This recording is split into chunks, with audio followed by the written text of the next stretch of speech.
imediatamente o Senado, não é a Câmara, imediatamente o Senado é provocado e sim, referenda essa prisão. Esse é o trâmite, esse é o caminho. A despeito dessa briga que a gente está vendo agora, né, Trump e Elon Musk, que isso já passou de uma questão pessoal, porque algumas pessoas estão comentando, mas agora que o Musk, que era o maior interessado, talvez isso não afete mais. Não, isso continua, primeiro porque já passou desse aspecto pessoal. Isso é um assunto de Estado, um assunto do Estado americano. O Estado americano está agindo. Então isso já entrou num trilho que não tem mais volta. Com o Musk, sem Musk, isso já não depende mais dele. Sejam bem-vindos, o meu nome é Bruno. Deixe o seu like e inscreva-se no canal.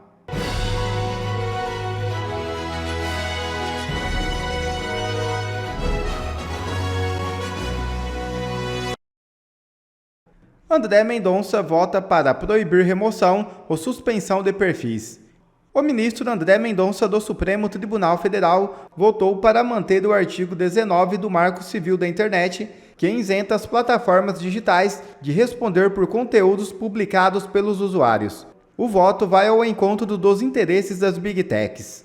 Apesar de considerar o dispositivo constitucional, o ministro propôs uma série de deveres que as empresas deverão seguir para garantir a integridade do ambiente digital. Abre aspas. Não é possível responsabilizar plataformas sem prévia determinação judicial quando se está diante de manifestação de opinião ou de pensamento. Fecha aspas, afirmou Mendonça. Para o ministro, as plataformas só poderão responder a ações judiciais se descumprirem deveres procedimentais previstos em lei. Ao invés de remover as postagens que considerarem ilícitas, as empresas devem identificar o autor do conteúdo. Assim, só o autor deverá ser responsabilizado em ação judicial. Mendonça também proibiu em sua tese a remoção ou suspensão de perfis de usuários, exceto quando comprovadamente falsos ou quando tenham sido criados com um objetivo ilícito, como o tráfico de drogas, por exemplo. Para ele, a remoção de perfis fora dessas hipóteses caracteriza censura prévia. O ministro ainda ressaltou que cabe ao Congresso regular as redes sociais, porque há um desacordo moral razoável sobre o tema. Uma verdadeira lição aos demais ministros que querem calar o povo. Câmara concede 127 dias de licença a Carla Zambelli. Deputada deixou o Brasil e está na Itália. Suplente da parlamentar já foi convocado. Nesta quinta-feira, a Câmara dos Deputados atendeu ao pedido de Carla Zambelli e concedeu 127 dias de licença para a deputada. Do total, foram 7 dias por tratamento de saúde e outros 120 dias por interesse particular. Enquanto estiver afastada, Zambelli não receberá salário. Além disso, a vaga será assumida pelo suplente Coronel Tadeu. Abre aspas. Considere-se afastada a senhora deputada Carla Zambelli a partir de 29 de maio de 2025, data indicada ao atestado médico constante no processo. Convoque-se o respectivo suplente. Fecha aspas, disse a decisão assinada pelo presidente da Casa, Hugo Mota. Zambelli foi condenada pelo STF a 10 anos de prisão sob acusação de envolvimento em invasões ao sistema do Conselho Nacional de Justiça. A deputada, no entanto, deixou o Brasil e está na Itália. Notícias em Oeste Sem Filtro porque a Interpol incluiu a deputada Carla Zambelli na lista de difusão vermelha a pedido do ministro do Supremo, Alexandre de Moraes. A partir de agora, a parlamentar passa a ser procurada pelas polícias dos 196 países que integram a instituição. Segundo a Globo News, Carla Zambelli teria chegado hoje a Roma. O desembarque no país europeu teria ocorrido antes de o nome da parlamentar ser incluído na lista de procurados da Interpol.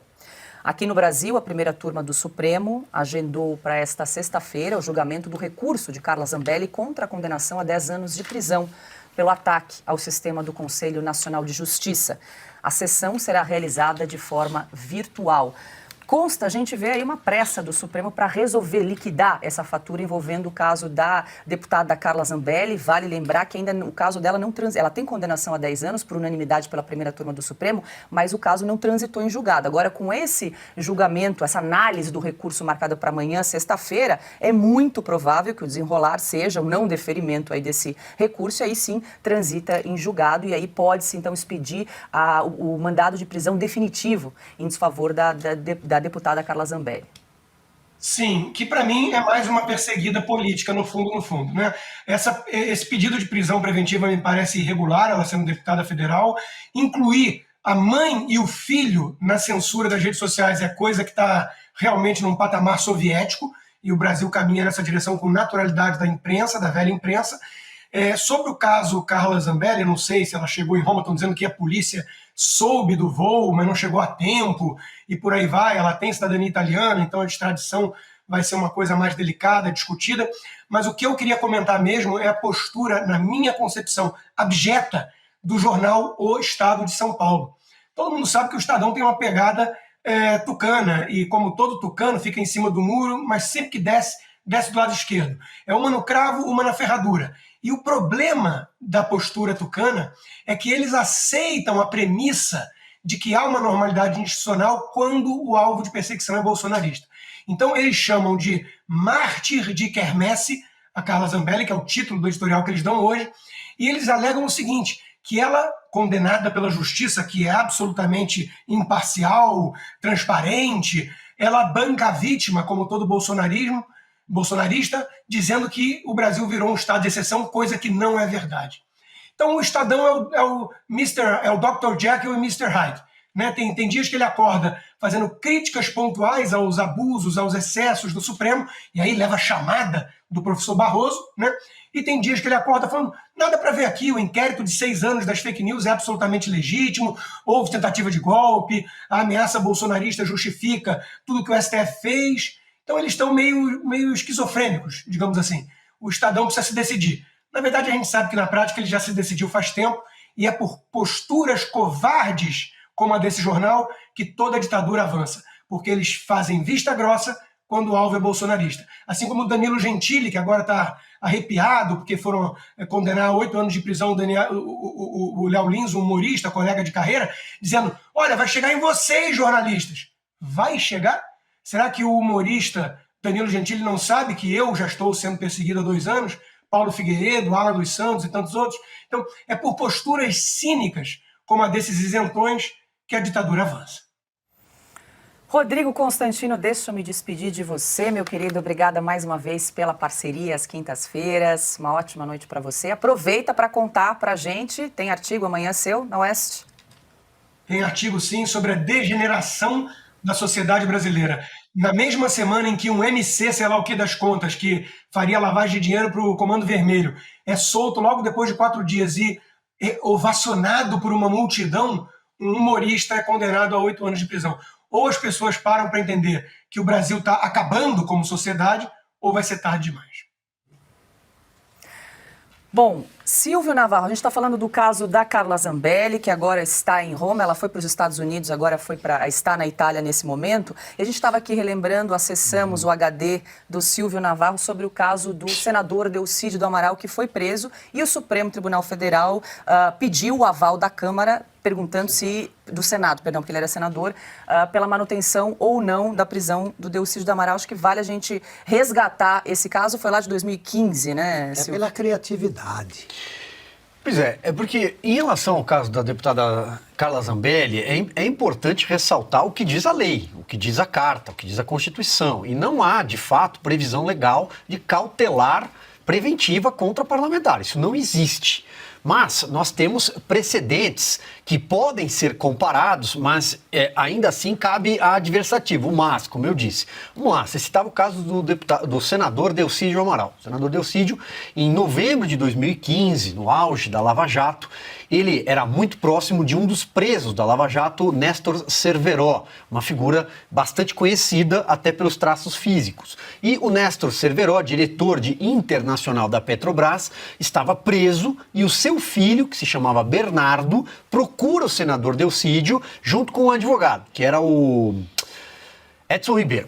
E aí eles vão com gravadores e gravam uma conversa com o Delcídio em novembro de 2015, porque o Delcídio oferecia uma tentativa de fuga para o Néstor Cerveró. Ou seja, se a prisão dele fosse relaxada, o Delcídio sempre teve uma grande influência na Petrobras. Ele foi, inclusive, funcionário da Petrobras nos governos Fernando Henrique Cardoso. E aí, nessa conversa, o Delcídio sugere que poderia pagar uma mesada para o Cerveró se o Cerveró não entregasse ele, Delcídio, e também o banqueiro André Esteves, naquela época. E o filho do Cerveró, o Bernardo, ele grava, ele vai com o celular, com a gravador, ele arma toda uma cena, pega todas aquelas informações e leva para a Procuradoria-Geral da República, e aí, a partir disso, vem o pedido de prisão preventiva contra o Delcídio por flagrante inafiançável. Essa é a única condição na qual um parlamentar, aí sim há amparo legal para que o parlamentar seja preso. É o flagrante inafiançável. Ele estava tentando obstruir a justiça. A conversa, até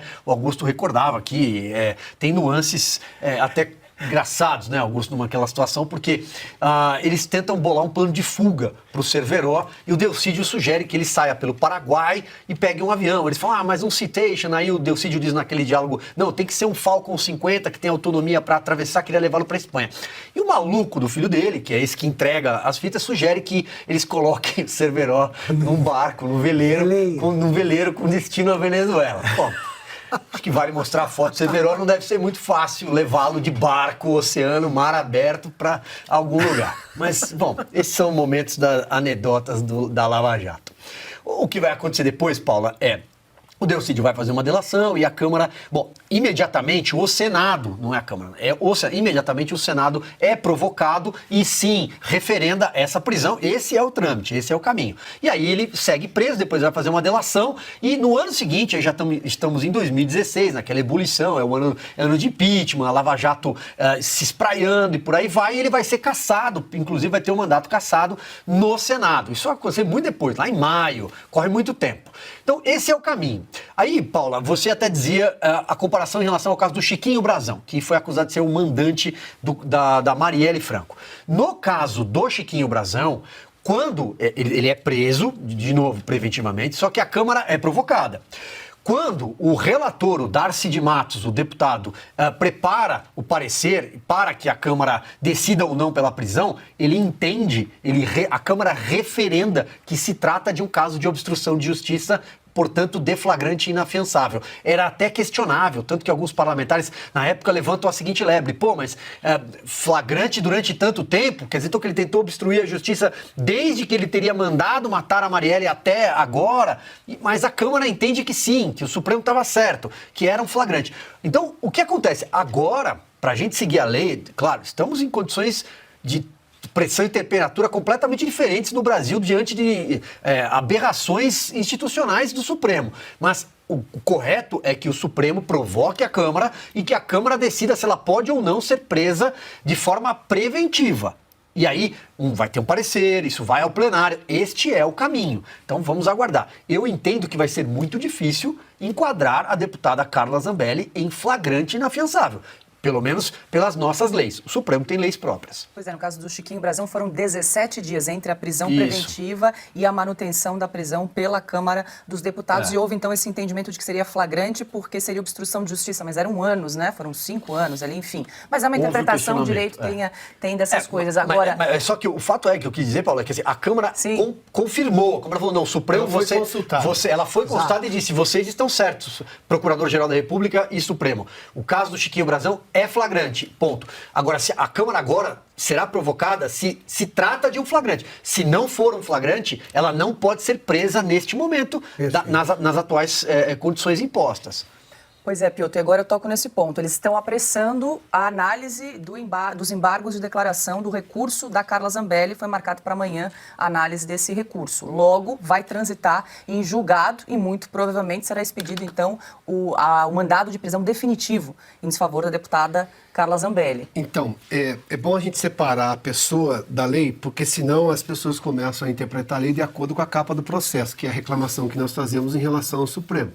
Por que está andando tão rápido assim? Não é esse o tempo da justiça brasileira. Mas tudo bem, vamos imaginar que ela decidiu ser célere. Ainda assim, eu tenho uma questão legal muito clara na Constituição, e o Silvio já deixou aqui de forma cristalina.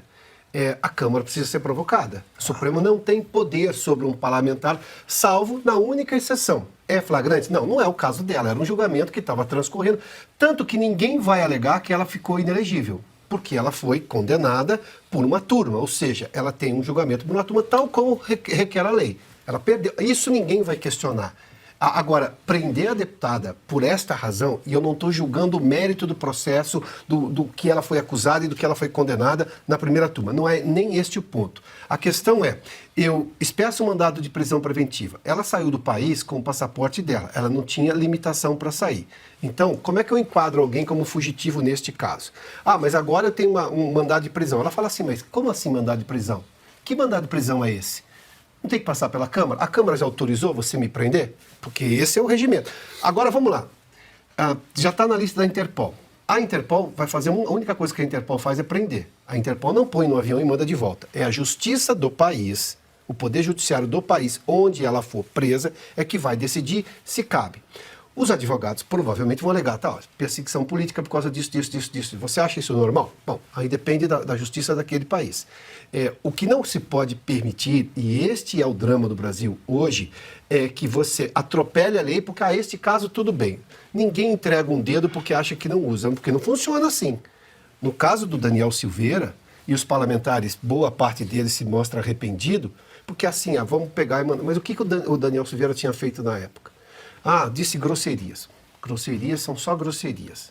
Grosserias não mata ninguém, grosseria não ofende. Não. Ainda mais porque um parlamentar a Constituição autoriza. Tem direito a ele falar o que ele quisesse. Concordemos ou não, é direito dele. Ele vai responder para o eleitor dele se ele exagerou ou não. Mas isso é uma outra questão. No caso da deputada, vamos só atender a lei. A lei não permite, o Silvio explicou aqui, eu só me junto a ele nesse ponto. O Congresso permitiu, né, a prisão dele. E no caso do Daniel, o Congresso foi consultado. Eles se arrependeram do entendimento que deram ao caso. No caso da Carla Zambelli, não tem nem votação. Ele nem foi, aliás, pelo que eu sei, não foi nem provocado. Peraí, por que o Supremo acha que não precisa provocar um poder? Lá tem um presidente, tem um poder, e outra, tem uma lei escrita. Se o Supremo guarda a Constituição como deveria fazer, e não parece que esteja fazendo, mas deveria fazer, então, opa, esse é o processo. E um detalhe muito rápido, enquanto ela detém o mandato, porque até então a informação que temos é que houve um pedido para bloqueio de recursos, ou seja, o salário parlamentar. Ela pode pedir licença. Ela pode pedir a mesma licença de 120 dias do mandato. Ela é deputada, ela pode pedir uma licença. Desde que ela apresente um laudo, por exemplo, de saúde, ela pode perfeitamente pedir uma licença. E a perda de mandato também tem que ser votada no Congresso, ou no caso na casa dela especificamente, que é a Câmara. Não é a justiça que decreta a perda de mandato, senão daqui a pouco só tem um poder no país. E não é isso que diz a lei. Do Brasil que conhecíamos, isso não teria acontecido. Nós não estaríamos discutindo isso. Não, esse é o ponto. Aí nós temos hoje uma crise institucional. Exato. E a crise institucional vem dos Randolphs da vida, que perdiam a votação democrática no Congresso e reclamavam no Supremo Tribunal Federal, e aí vem o Supremo e começa a achar que eu tenho que dar opinião em tudo.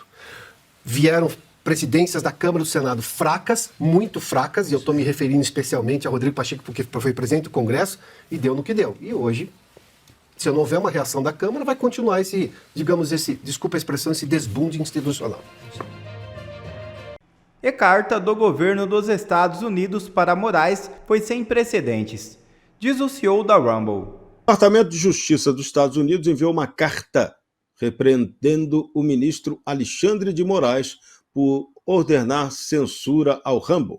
O governo Trump considera banimento do Rumble como violação da soberania nacional e liberdade de expressão.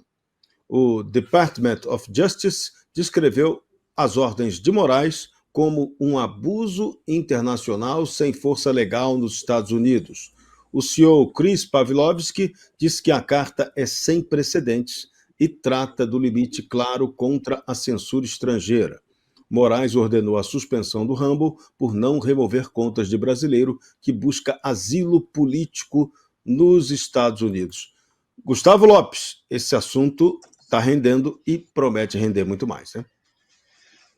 Vai render muito ainda, Serrão, porque a liberdade de expressão, né, embora ela seja muito relativizada aqui no Brasil, ela é um valor sagrado, né, para os Estados Unidos. O país foi fundado, né, em alguns pilares, né, que eles consideram sagrados, a liberdade de expressão é um deles. Então, isso mostra, né, a despeito dessa briga que a gente está vendo agora, né, Trump e Elon Musk, que isso já passou de uma questão pessoal, porque algumas pessoas estão comentando, mas agora que o Musk, que era o maior interessado, talvez isso não afete mais. Não, isso continua, primeiro porque já passou desse aspecto pessoal. Isso é um assunto de Estado, um assunto do Estado americano. O Estado americano está agindo. Então isso já entrou num trilho que não tem mais volta. Com o Musk, sem Musk, isso já não depende mais dele. As coisas vão acontecer, obviamente que na medida e nas circunstâncias em que o governo americano achar mais oportuno, mas elas vão acontecer.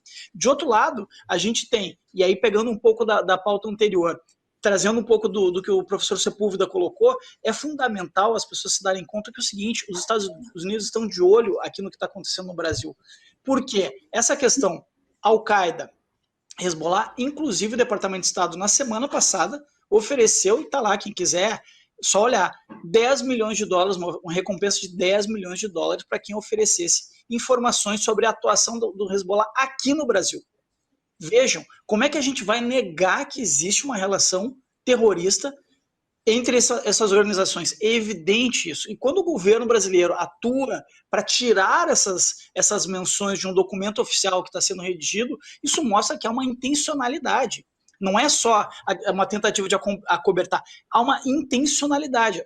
Claro que a gente consegue imaginar os porquês disso, mas isso é gravíssimo. Então, mostra, essa questão da carta que o Departamento de Estado mandou, isso é grave. E aí, voltando de novo ao que o professor Sepúlveda falou, a gente está caminhando para uma crise diplomática péssima para o Brasil, independente do lado que as pessoas estejam. Isso é ruim para o país, porque os Estados Unidos é um dos maiores parceiros comerciais do Brasil desde sempre. Hoje, o maior em volume de negócios é a China, mas os Estados Unidos são um parceiro histórico do Brasil. Não tem por que nós rompermos relações diplomáticas com esse país, mas é para isso que a gente está caminhando. Inclusive, os Estados Unidos sequer têm um embaixador nomeado aqui no Brasil, e a gente está conseguindo tornar essa situação ainda pior. Então, assim, o governo, esse tipo de atitude. Por que eu trouxe a questão da recompensa? Porque mostra que o governo americano está, sim, de olho no que está acontecendo no Brasil. A gente vai ver quais vão ser os desdobramentos disso. A princípio, não vão ser nada bons, sobretudo para a turma que hoje governa o país.